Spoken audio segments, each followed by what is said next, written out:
Yo, what up? It's your boy, Mr. Clutch, as always, with the Gamers Lab. And I don't know if you guys realize this, but it's about to go down. Madden 16 is officially here, and I am ready to start bringing you guys tips for this upcoming season. So today, the first thing I'm going to do in our first Madden 16 video is just to take it back to the basics and talk about the running game in Madden 16. So I got the game a couple days early and I was able to lab some things, and I got down the run game early in the game so far to see how it works. And I gotta say, man, the run game is back. It's back. Last year, you had the strong powers, the pistol bunch T, the halfback counter, a few of the glitchy stuff. For the most part, you weren't going to lose the game to somebody that was going to sit there and try to run the ball on you all day.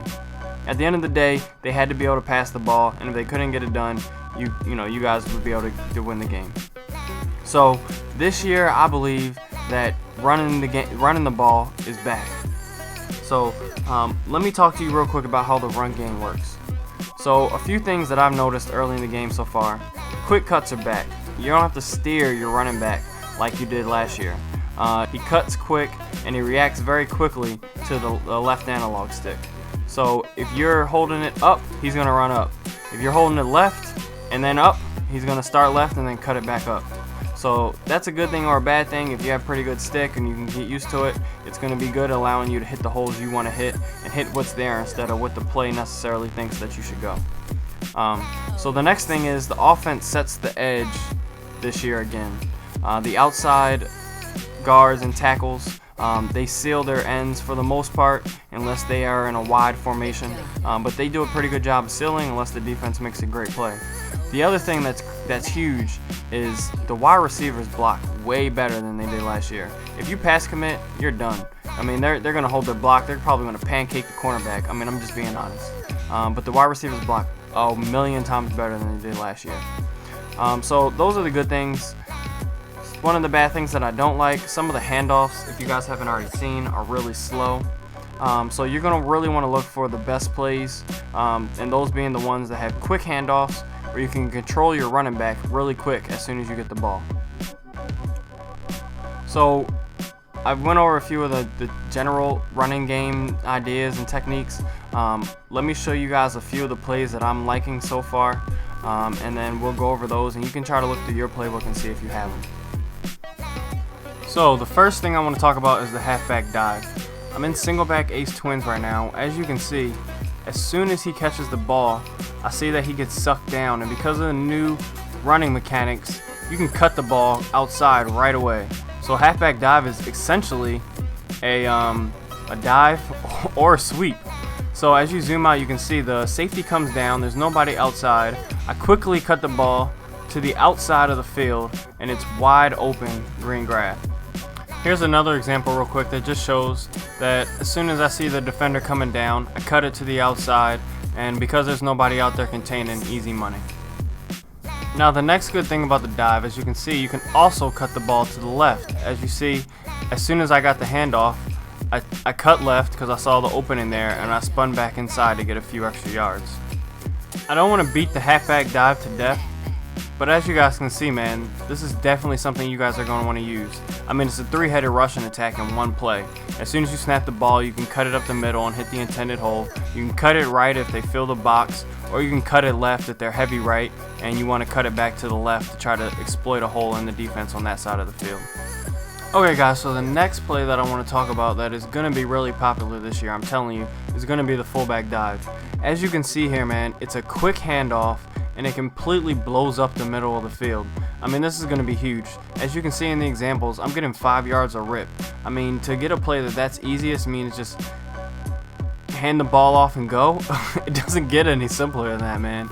I mean, just look at the examples. As you can see, I'm getting 5 yards of running. I'm running plays where they're stacking the box, when they're spreading the box. It doesn't matter, man. I'm getting the handoff quick. He's just hitting the ball. I'm hitting the truck stick, and he's going and getting 5 and 6 yards. I mean, look, that play there, you got 10. So I'm telling you guys, please go out, go through your formations. It's usually in the I form, and find the fullback dive. It's going to be crucial for you this year. Alright guys, so the next play I want to talk about is the toss. The one I'm running right now is out of the I-form pro formation, but strong tosses in general are just going to be so OP this year because of the great running and blocking scheme that you get from the tight ends and the wide receivers. I mean, the tight ends and the wide receivers both hold their edge, and they allow you to cut the ball outside and cut it up the field for a big gain. So now I want to caution you guys on something real quick. This is really important. This is something that I'm learning in practice mode and by playing in real games so far. Do not, I repeat, do not hold turbo too early. In this example, I did it on purpose to show you guys that I had a clear outside lane, and all I had to do was let go of turbo and wait for my fullback to set up my blocks for me. As you can see, I held turbo and I ran right into the back of my fullback. And what's going to happen is it ends up slowing me down, slowing my blocker down, and allowing the D to come make a big play. Now the last run play that I want to talk about is going to be shotgun running. The play is going to be called the inside zone. As you can see, I picked it out of a trips formation, but you can run the inside zone out of a lot of different shotgun formations. The reason why I like it so much is because it works very similar to the halfback dive. Once you get control of your running back, which is extremely quickly, you can either cut the ball inside if you see a hole, or you can cut it to the outside like you see I did in the previous play and get a big gain there. As you can see here in the last example, the cutback juke is still going to be the ball carrier's juke of choice in this year's Madden. So that's it. That's all I got for you guys so far. Just to summarize real quick, we got the halfback dive out of any under center formation. We got the fullback dive, primarily going to be out of I form. We have the halfback sweep, that's also going to be out of I form. Or, I mean, you can run it out of any of the under center formations, but I like it the most out of I form, strong close, and single back. And then for your shotgun running, you're going to want to look at starting off running the inside zone, and then just look for that hole to either bounce it the outside or keep it up the middle if you see the defense is weak up the middle of the field. So thanks for checking out the video. As always, like, comment, subscribe to the channel, and then if you guys have any questions, just leave them in the comments below. Stay tuned. The next video I'm going to go over some of the early offensive passing tips that I can give you based on what I've seen so far. As always, it's Clutch. I'm out.